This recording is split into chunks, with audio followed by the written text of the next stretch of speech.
I had some tough choices to make because I was thinking I was just going to bring this message to a close today.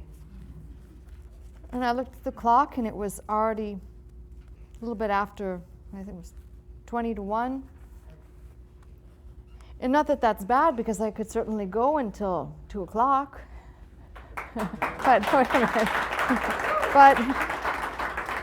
But I thought, well, it's a good place to stop right here because there's just a whole lot of things. You know, you have been taught in the Word. There are certain things that you already know and you basically kind of take them for granted now because you know them. But there's so many people out there that fall into that traditional garbage pail of stuff that to take the time to explain things. You know, there's so many messages I'd like to just devote to this one subject.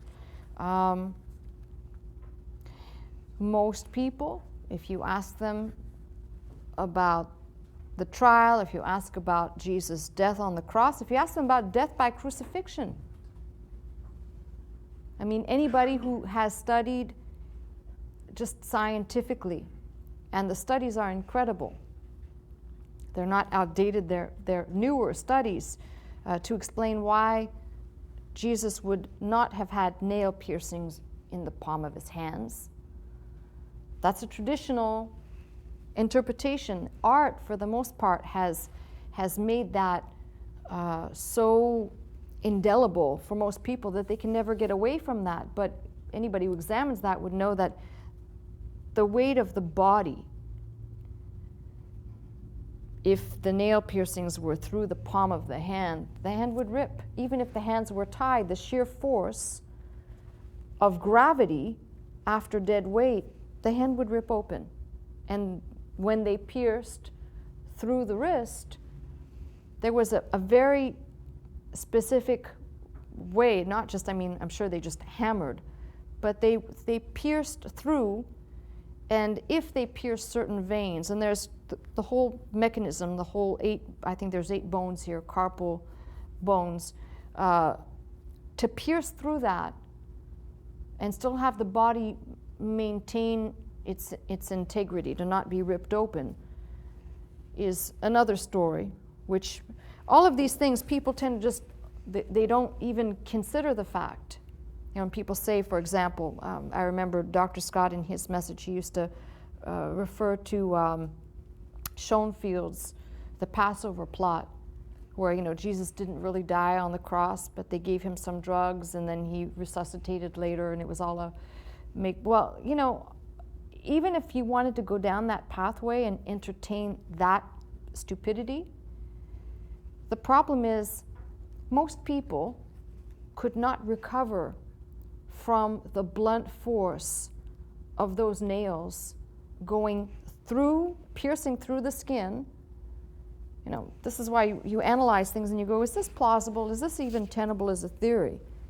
Because if you understand what happens, infection, what happens to the blood, what happens to the skin, what happens if somebody was just there and then they said they gave him gall, but it was really drugs, and he passed out, and then they took him down. He wasn't really dead, and then he resuscitated.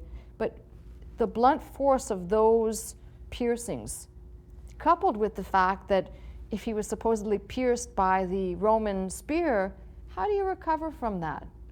Oh, it's like, it's all a joke. These blunt force objects entering and piercing the body, like somehow, oh yeah, sure, and that'll close up eventually. Don't worry, it's like an ear piercing. It'll close up eventually.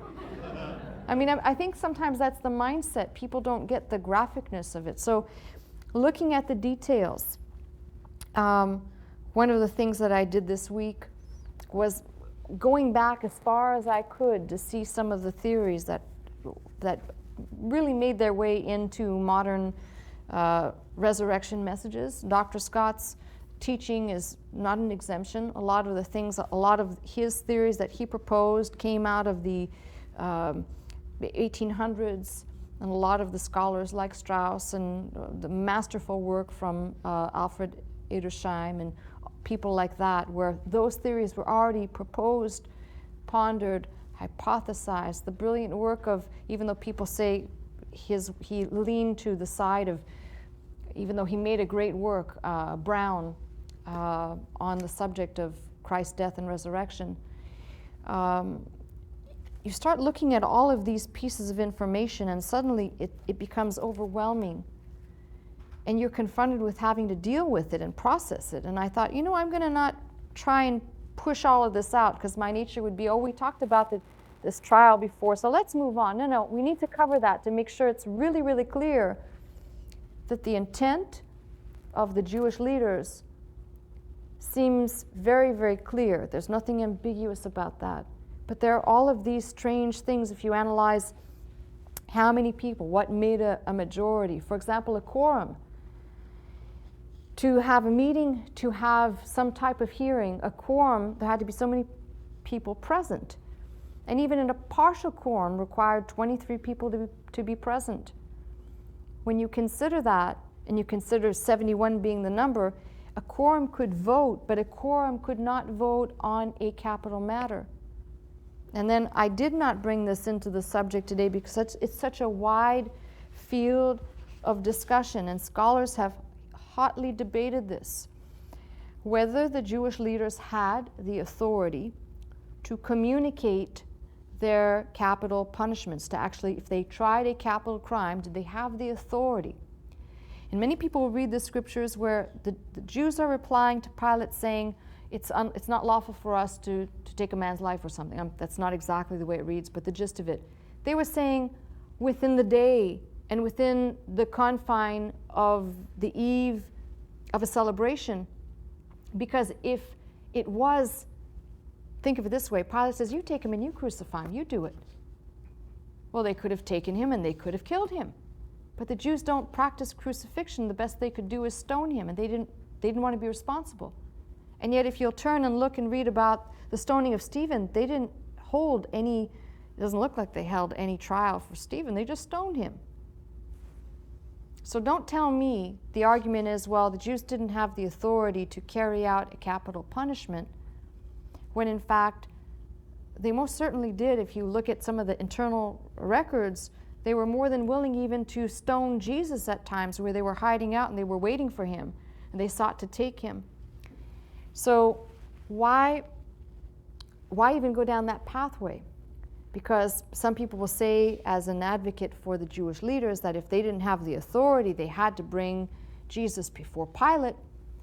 And technically speaking, that all begins with, if Rome has conquered that area and they are governing, the question is, who has the authority? So the scholars are actually split. I wanted to bring the books to show you. It's really ridiculous. There's probably an even number right down the middle, split. Because some hold to the fact that the Jewish body itself was responsible for its own governing pertaining the things of religious, day-to-day living, and they enforced their own laws. Now, kind of one of these examples is, if they were not in charge of their day-to-day living, the Romans wouldn't profit from certain things like taxation and feast times being enforced. There's all of these subtle things that you have to consider. But if they didn't have the power and they brought him to Pilate, why would Pilate turn around and say, you do it? Or why would Pilate send Jesus off to Herod? So when you start to here we go with the questions again. So when you start to ask those questions and you start probing the jurisdiction, you realize that, especially if you're reading the history and the chronicle in the other records outside of the Bible, you'll find that they did indeed have license to govern themselves. It was limited to certain things. Their governing did not extend to the matters of Rome, but it was confined to the matters of their daily life, specifically religious life. And a perfect case in point is that Pilate, I'm sure, even Herod, they probably didn't want to have anything to do with getting involved in those day-to-day matters, which would essentially necessitate them being familiar with Jewish law. And if you know Roman history, you'd know that there's no way that they'd want to even get involved in that. So, for me, the matter is not cut and dry, but it seems self-evident that in different places, you can't say, well, they just stoned Stephen. They didn't have a meeting. They didn't have a trial. They just stoned him. They were all there, but they just stoned him. And then another time we read, Paul was stoned. And what goes around comes around. Paul was stoned. Think about that. So these are the matters to investigate, and then you realize that, kind of interesting, Isaiah 53 and verse 7 talks about how he was led as a lamb to the slaughter, and how he was delivered over. New Testament, he was handed over. But in order for him to also be sacrificer, and the sacrifice, John uses this one word that emblazons it, makes it so clear. This is so unique. And the more you investigate and the more you begin to see, it's not this on paper story, but there's lots of color and there's lots of elements and lots of detail. You begin to see with great clarity that you could never just know enough about this, that the more you dig, the more your faith is fortified, because I'm even more convinced now than I was already convinced. I'm more convinced. No one could fabricate this. If good Jewish men who are following Christ, these are good Jewish, they're deluded, they followed the wrong guy, but they're going to sit down and they're going to fabricate a story about their delusional leader who said he was Messiah and said he was going to raise up, and he didn't, and he died, and they put him in a grave. You think that being good Jewish men, they would have at least tried to appease people within Judaism in telling a fanciful story about this pseudo-prophet, pseudo-leader, whoever. But instead, all of the things paint a completely different picture. And then you kind of step away and say, well, if I was trying to conceal something, I'd say more flattering things towards Caiaphas, and I'd say more flattering things towards the circumstances, because now I'm going to have everybody hating me and against me because Jesus didn't really come out of the tomb. He died and he's dead, and that's that. So when we begin to write this, let's be kind to all these people. Let's not have Jesus calling them hypocrites, and let's not have Jesus doing these things. I mean, it's all of those factors that at some point you go, okay, I'm braced for this. And you find a new level of faith. So it may seem like a lot of information to process, but in the big picture, it adds to everything else that you already have received. And that is why I keep digging, because I think there's more. There's more. Wait, there's more. Okay, why 36 AD? What does 36 AD have to do? What was going on in the world in 36 AD that would make most of these people disband? Get on the telephone. Then you've got the age-old debate, as was Jewish custom. You've got the age-old debate of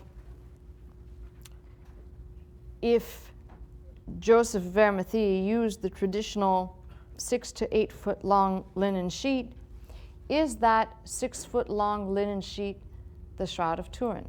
That's the age-old debate. And in fact, if you can believe it, there's now new research. He keeps subjecting it to more tests, more and more tests, but no matter how you slice it, I don't want to go to the tangibles, even though I think the tangibles are awesome. I don't want to go to the tangibles. The shroud cannot be explained. No one can figure out how. But it's still a tangible. And I've learned a lesson that when people start hanging their faith on those touchable, tangible items, they are really not faithing, because we faith in the unseen. Now, I say that because I've seen so many people who, when I've given talks on archaeology, when I've given talks on different things, they'll say, oh, and this piece was found, and that thing was found, and well, that's great, but that doesn't mean anything to me. It's just like the mother of Constantine on her quest to find relics and bringing the titulus of Christ and saying this is that, or the crucifixes that were found. Conveniently, some pious Jew led her to a pile of wood, and these pieces of wood claimed to be from Jesus' cross and the nails and so forth, and then these items get brought into the church and they're venerated. And early legend and lore has it that, for example, the titulus of Christ, when it was brought back to the palace, that people who had a diversity of diseases that needed, you know where this is going, that had a diversity of diseases that needed to be healed. All they had to do was either touch the titulus or the pieces of wood or have a cloth touch it, and then they'd be healed. And that goes down in its own rabbit trail.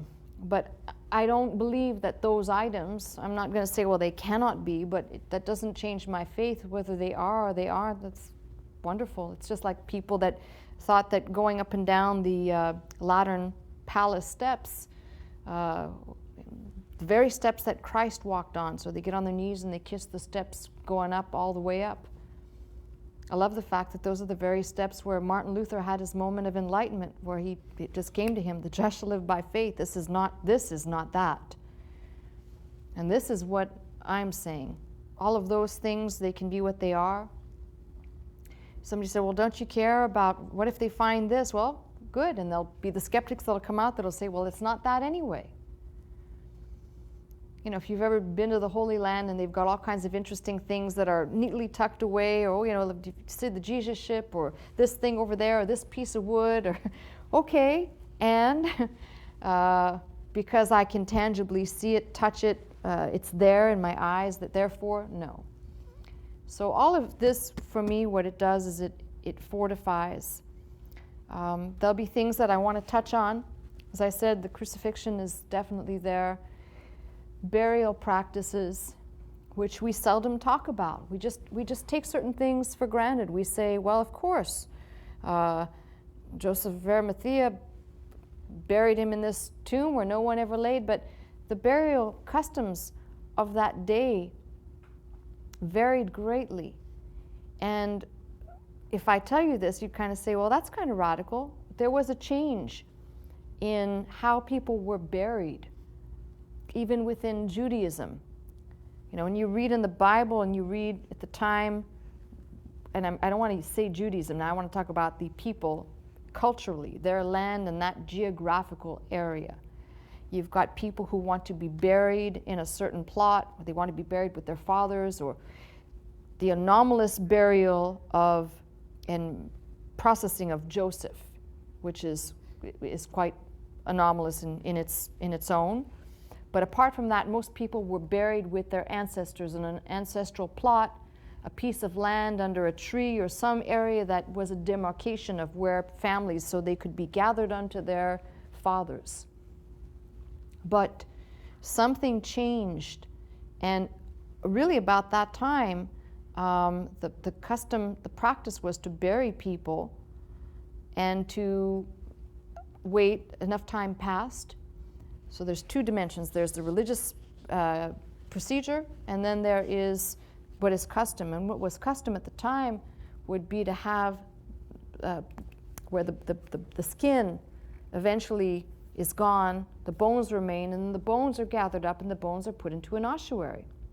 And if you remember a couple of years ago, there was the big stink about the ossuary of James. The issue wasn't whether or not, who cares if it was James' bones or not, frankly. The issue for me, the greatness of that ossuary, was it was a period piece. I don't care about whose bones were in there because you can't prove anything. But it was a period piece signifying how people's bodies would be disposed of. So there was a shift from a certain period in time where people were buried versus the bones being gathered up and the bones being collected so that all the bones could be put in the same place. And that's why those ossuaries came in real handy, because, you know, if you didn't have a good storage area, your little wild dog or your kids might be playing with those bones. You don't know. I mean, you don't know culturally and customarily how that might have happened.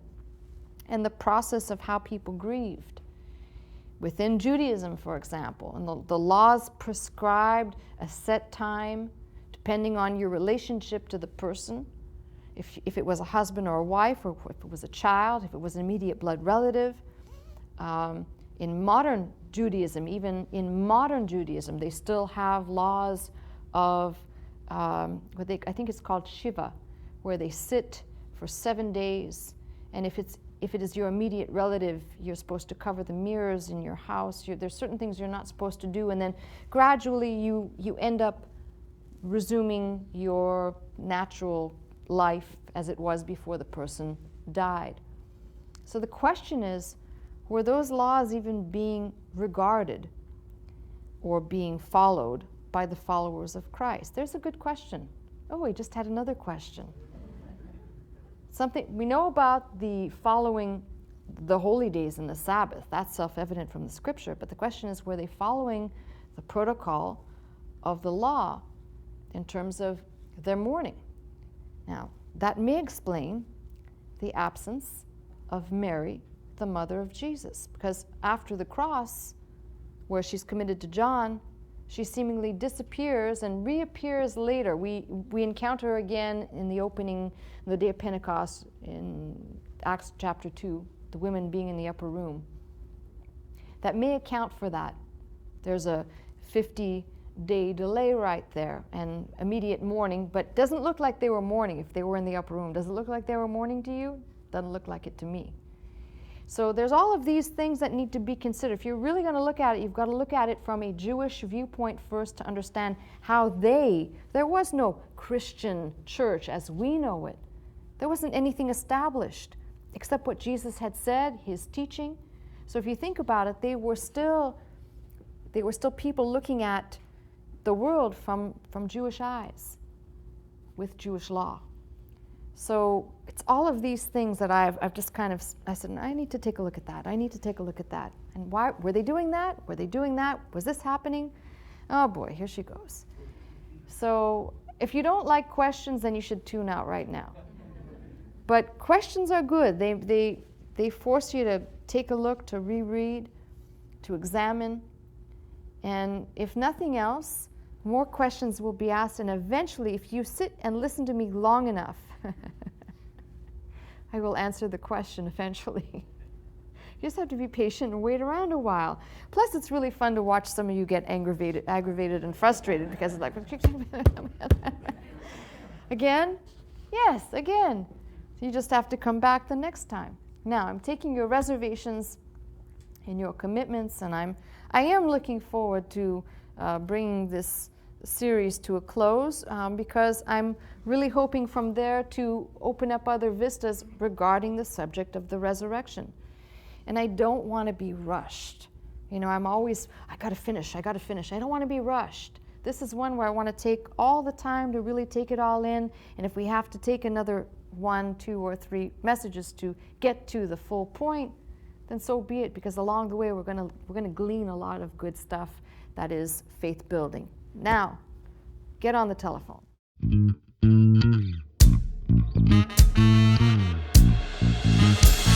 into this house, magnify the Lord, lift up holy hands, our hearts in one accord.